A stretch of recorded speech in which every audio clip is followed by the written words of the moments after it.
to another tutorial video.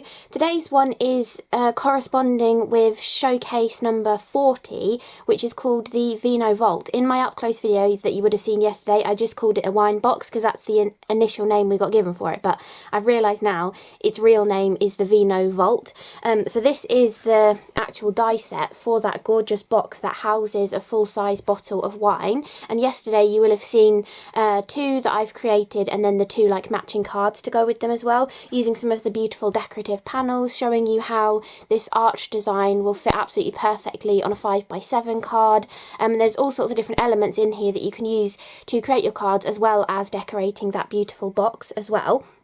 But for today's video, I have said before that I would film a spinner card tutorial when I found a die set that would work really nicely for that kind of tutorial to go along with one of the Tonic launches. And this one I thought worked really well because there is a rectangle die that actually decorates the bottom part of the box where the actual wine bottle sort of sits into. And then there's also this oval design which you have two different sentiments to go into there that fits really nicely inside that rectangle, so it works perfectly for a spinner card. Because basically for any spinner card you want to create, whether you are going to create the exact same one using this die set or whether you're going to create it with another die set that you have, you want aperture in the front of your card, but then you also want a spinning element that is smaller than that aperture and that can easily turn within that aperture as well. And this element can be a stamped and die cut image, it could be stamped and fussy cut. Before in the past I've also stamped an image, cut around it, and then like partially stamped a second version of it and tried to like wipe out the details and create a back version of the stamp as well. There are also stamps on the market, if you haven't got a symmetrical image of something that you can do that kind of thing with, there are also stamps on the market that have like a front and a back image that would go together perfectly as well, that you could have in a spinner card. You can obviously do a sentiment like this. Years ago I made a friend who loves Starbucks. I cut, like, you know, the middle band that comes around a Starbucks cup, the little piece of corrugated card.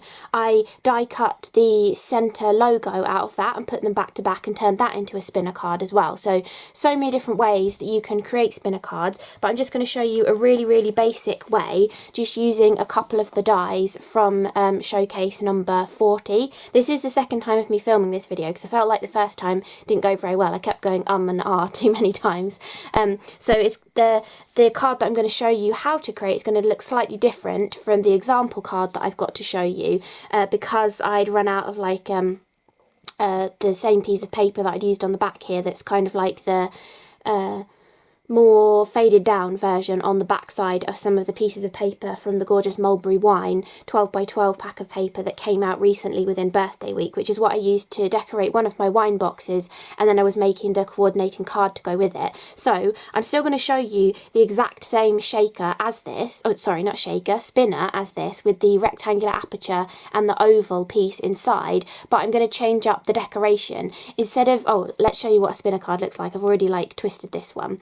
But you see, when you give it to the recipient, when they open it, it will just start spinning if you've already wound it up before you put it in the envelope. But on this one, I put an entire panel on the inside as my pattern, and then you would write on the back of this or on the back of the frame in here. But for the one that I'm going to show you how to do, I've actually cut the rectangle into the centre. So I'm going to put the rectangle directly behind the aperture so that when you look from the front, you'll see the rectangle. But then I'm going to use the rest of the piece to decorate the front of the card, and I'm also going to bring in some pearlescent card instead of putting my sentiment onto patterned paper as well, just to make it look a little bit different and show you a different variation on the card as well, because I don't really want to make this card for the third time. I like to create different cards all the time, so I thought I would just switch it up a little bit to show you. So first of all, to create this specific spinner card, what you want to do is, I've got all my extra pieces here, but you want to take that rectangle die and you want to have already cut an aperture in your front panel that you want to put on your card. So whatever kind of front panel size you like to put on your card plus your card blank, you just cut your rectangle into the front panel. But then we also want the aperture in the card blank as well, so that the item can spin freely. But we want to make sure that this panel is in the centre. So to be able to cut an aperture directly in the centre without, you know, you could definitely just trace that with a pencil and hand cut it and then put this frame over the top and you wouldn't be able to tell from the outside that you've hand cut the frame. But if you want to perfectly line it up to get it cut and you don't want to cut both of these together, if you want to, you definitely can layer your layer for your card onto your card blank, put your die in there and cut both together. However, I always find that that really impresses, because of the second piece of card, it really impresses all of those cut lines onto the back of your card, and I feel like it's not that nice to sort of look at when you open the card on the inside. Then you've got to try and like cut another piece with an aperture in to layer over the inside to make it look neater as well. So the way I like to do this is I layer my front panel onto my card blank. You can kind of see with the shadow here, I've got the perfect width that I like around the edges, and then I'm going to take the die, recess it back in to where I have already die cut that one, and then take a pencil and draw around the inside of the die. So you're not just drawing around where you've already die cut, you're drawing around the inside of the die, because if you had just drawn around the inside of that die cut, when you put your die over the top, you're going to cover up the pencil line and you're not going to know exactly where you are. But if you have drawn inside the die, you can perfectly line that back up and stick it into position, because you can see the pencil line. So you can just about see the pencil line just there. So that when you cut this out, that aperture is going to be in the perfect position for this piece to go directly back over the top. So let me just get my tangerine and we'll cut that out.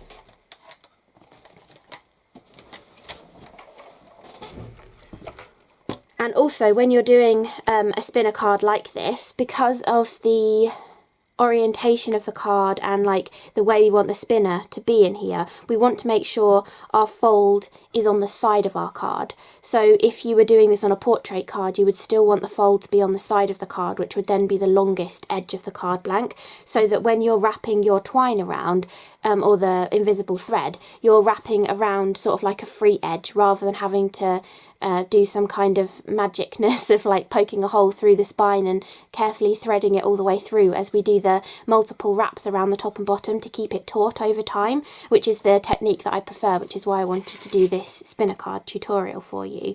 So what I like to do when I'm cutting through a card blank is I line the score line of the card blank up with the edge of my plate, but then even though I have done that, I still won't go all the way through. So you'll go through as far as you can feel it hit the final edge, and then you run back again. Otherwise I feel like you get like an ugly double squished line where the top plate has kind of squashed into the card, and then you end up sort of losing the perfectness of your score line and everything. Not that it particularly matters, because we are putting that other panel over the top, but just in general, when I'm cutting an aperture into a card blank, that tends to be how I like to do it. So now we have got our aperture perfectly cut into there.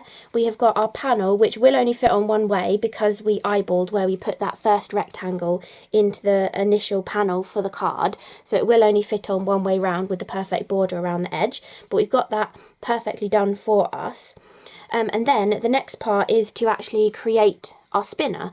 So for the original one, I was using obviously the gorgeous patterned papers, and some of the designs have got a beautiful faded version of the design on the back of them, and I used that for this so that the white would really pop out. But I didn't have any part sheets left of that, and I didn't want to cut into a new sheet just to cut a couple of ovals out.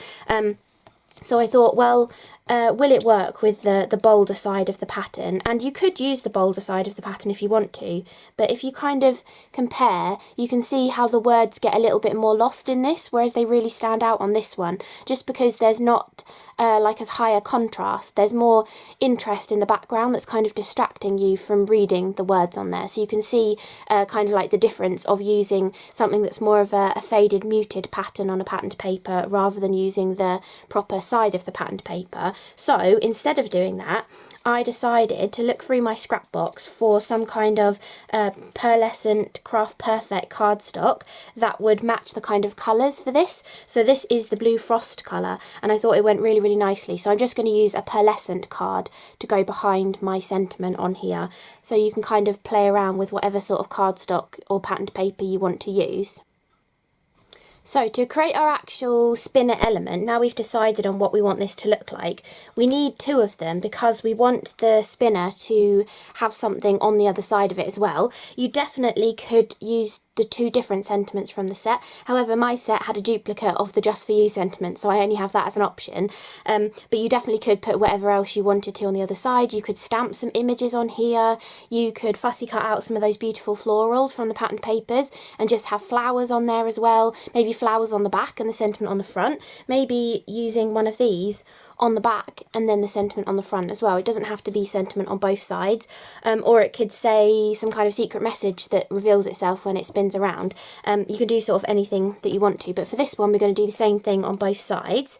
So first of all, we want to stick our detailed piece onto our oval, so both of them will be completely decorated. So we can just add our glue to the back of this, tap off the excess, and then stick it into position on the oval.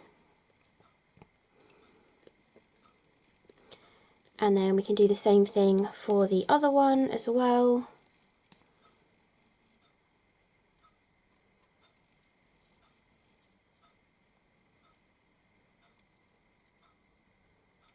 Okay, tap off the excess and pick up the oval and stick that one onto there. So now we've got both of our ovals decorated. Then how I like to do this is I like to put a piece of red liner tape on the centre of the oval. I'm just using this wide stuff because it's what I've been using to make some boxes recently.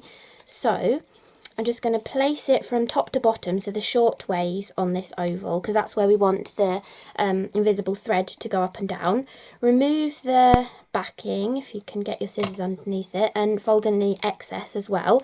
Make sure this is the right way up. You can use your guidelines on your mat if you want to try and get this central. If you kind of think of that bold line as the centre section where you want to put the thread, and then you can sort of eyeball out, it's about an inch and just over an inch and an eighth either side of it to make sure it's sort of central on the oval.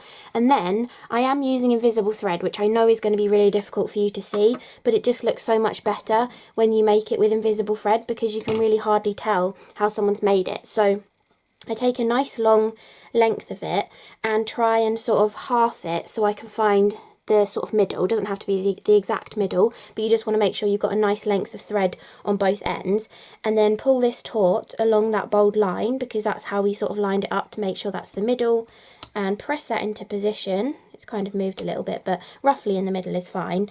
So we've pressed that into position. Then we want to secure that into position. So we want to cut another piece of red liner tape and make sure that's really nicely secured in the middle there. And then remove the backing off of this. Then we can add some adhesive to the back of the second one, making sure it's up the right way again, otherwise you might have a sentiment that flips the right way round and then the wrong way round. So make sure it's up the right way. And then put adhesive all over the back of this one.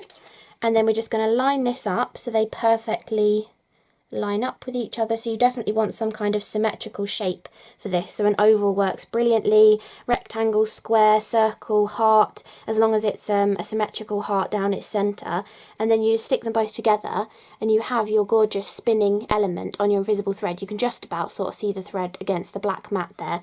But that's how you create your middle element. And I have shown something similar to this.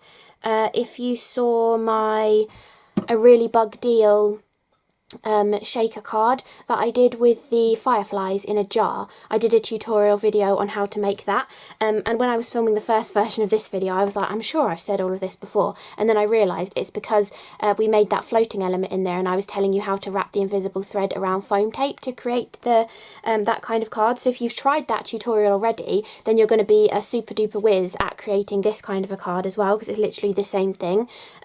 So to attach this to our card, we want to make sure it is really secure, because you know, I said earlier about that Starbucks card that I made for a friend.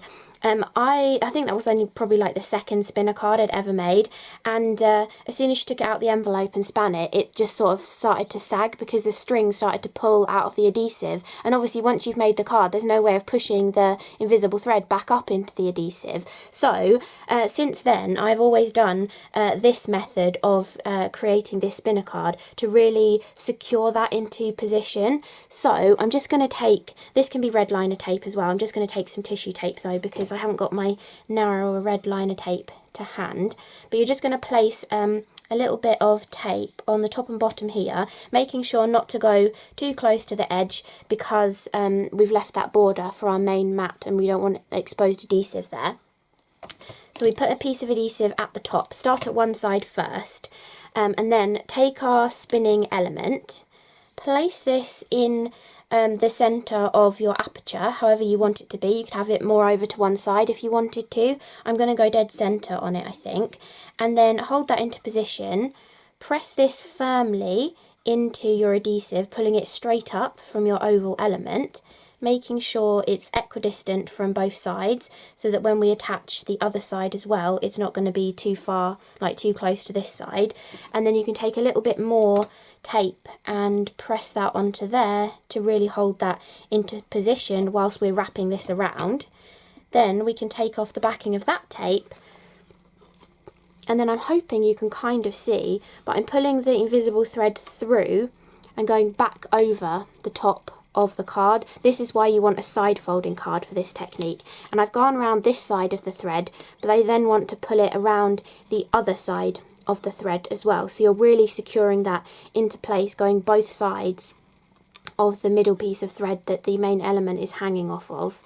So just keep wrapping it around as many times as you want to. I mean, I think just 2 or 3 times will be absolutely plenty just to stop it from pulling through over time. But, you know, you can just sort of go the length of your thread if you want to. It doesn't really matter. You can't wrap it around too many times. But once you're happy, you can just bring up the end of that thread, press it into the double-sided adhesive again, and add another piece on top to secure it into position. And then just trim off that little end piece so it's not going to poke out from the card blank when we put the front panel on. So we've got it attached at the top now, and now we need to do the exact same thing along the bottom. So take off the backing from the double-sided along the bottom, pull this nice and taut and press it into position, and then put another piece of tape over the top to secure it into position, and then you repeat the exact same thing that we did for that top one. So you're going to wrap around either side of the invisible thread coming out of the main element to really make sure it's nicely secured in there and that you're going to have a nice taut spinner over time. You're not going to get it sort of sagging or any of the thread pulling out of the adhesive and it falling off as well. So I don't know if you've ever made a spinner card and that has happened to you, but this is a way of sort of rectifying it. And because we're using invisible thread, okay, you can see the thread on the finished card, but because it is invisible, it's really not noticeable. It's only if you were like really inquisitive and wanted to know exactly how someone had made a spinner card that you might sort of look closer and be like, oh, you know, they've wrapped the thread around like that. But I mean, I don't think anybody's really going to look that closely unless they're a crafter themselves. So pull that round taut again, press it into the adhesive and put another piece over the top, and then peel off the backing and cut that thread shorter. So you can now see that we have got the thread wrapped around. You can just about see it if I get the shadow right. You can see the thread wrapped around there, it goes through the centre of the element, and then it's also wrapped around the bottom. You can see it on the inside here, but again, it's invisible, so I don't think anybody's really going to notice once we finish the card. They're not really going to look on the inside of the card and see that thread. But you can definitely cover that up if you want to. You could put a couple of decorative strips on there, some washi tape maybe to decorate the inside or something, but I find just decorating the front is fine when you're doing a spinner card. You will also be able to see it poking out either side of the main panel when we stick that on as well, but again, I don't think anybody's really going to notice that too much. So that is the main part of the card. Then we want to add this on to hide where we've stuck all of the invisible thread on, but we want to make sure we've got this the right way round. So that is the correct way around to fit with how I put the rectangle onto there. And I'm just going to use the 6mm tissue tape so that I can put a nice border of tape all the way around the edge of the panel, but also all the way around the aperture that we've cut in the centre, so that it'll stick really nicely and not sort of lift up or anything. So we can put tape all the way around all of the sides, and then I've got some different layers to kind of decorate the front of it compared to how I decorated the original version as well. So we can actually, before we do this, we could use this panel to line up the patterned paper on the inside. That might be a handy way of doing it. So I'm double checking this is definitely the right way around. Then I'm going to actually line this panel up in the centre of my card, because obviously the inside of your card is the same size as the outside of your card. And then for this one I have die cut a rectangle using that same die of the patterned paper to show behind the window. So I'm actually going to budge that up so you can see it, put some double-sided tape on the back of this as well so that we can stick this into position in the centre of that before we use that panel for the front of the card. I was going to do it before I even made the spinner on the front and use the front of the card as the guide, but I totally forgot. So it's quite good to have the extra panel to go on the front, because you can change your mind afterwards, or if you forget like I did, you can use it to line it up. So make sure that's folded underneath. We don't want any exposed adhesive. So line that up in the centre and then just place that exactly in that aperture, because obviously it's cut with the same die, so it's going to fit perfectly in there, and now you've got the perfect positioning for that. So when we close our card, you can see that gorgeous piece of patterned paper behind there. And now we've got our adhesive on here, we can take off the backing off of that piece as well, and we can place this over the top of the front of our card.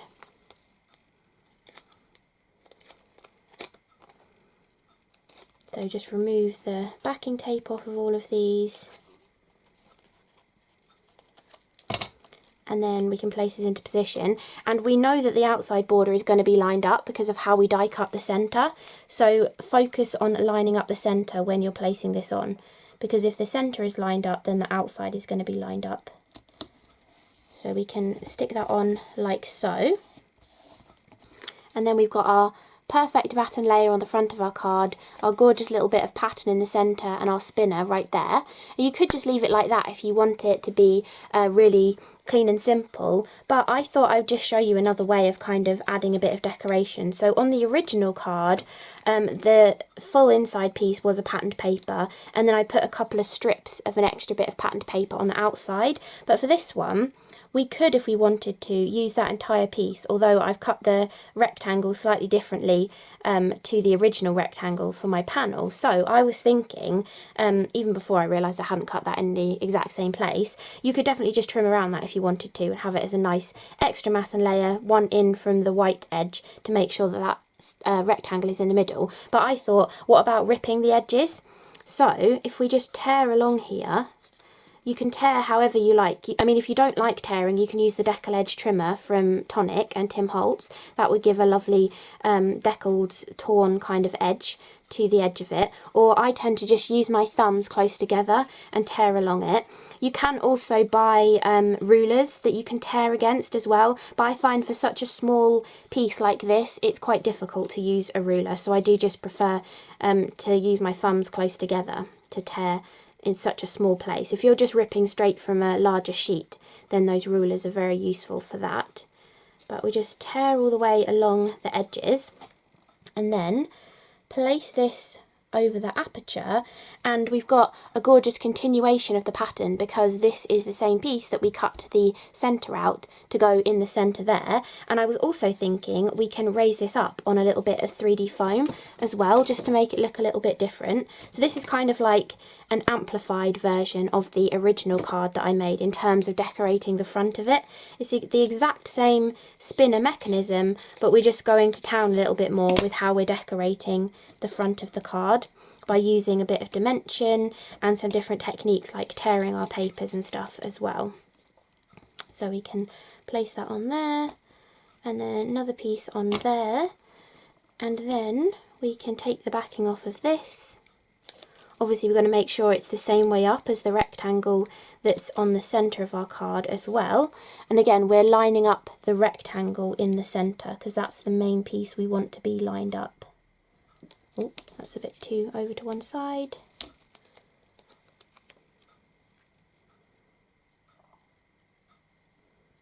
So lining up the rectangle. And then we've got a gorgeous dimensional layer on the front of it like that. But I also thought there's no other pearlescent card on here, so to tie that in a little bit as well, I've cut another rectangle, the exact same rectangle die, from another piece of the Blue Frost cardstock.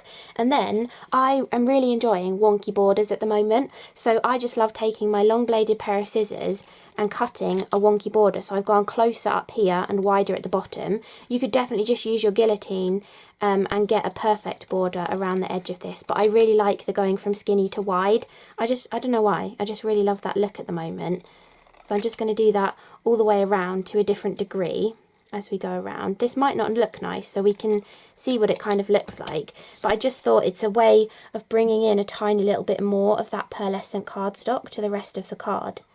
I think that finishes it off really nicely, so I am going to put that on there, and all I'm going to do that is just take a little bit of wet glue and put it all the way around the edge, and then we can tap off the excess on our hand so it doesn't squidge out, and then we can just line it up around the edge of that aperture. So take a little bit of that excess off, and then line this up with the first corner, the second corner, the third corner, and then the final corner as well. And then it just gives a little bit of extra pearlescence around the edge and ties in that spinner portion. So I think I actually prefer this version of the card, to be honest. So I'm glad I redid this video. I don't know what it was about when I was filming the other video. I don't know, I wasn't in the right headspace for filming a video, but I really like how this one turned out, so I'm glad I refilmed it for you. So I really hope that this was helpful, showing you how easy it is to create a successful spinner card that's going to last the test of time. Doesn't matter how many times you spin this, it's going to stay in position. Unless somebody comes along with a pair of scissors and trims the threads on the top or bottom, it is going to stay in position, and it's not going to fall out or get saggy over time from being spun around so many times. So, I really hope you enjoyed the video. Thank you so much for watching. If you want to see the up-close video on the Vino Vault, then do check out yesterday's video for that. And I'm really sorry I was calling it the wine box when it is called the Vino Vault. But thank you so much for watching, and I will see you again in the next video.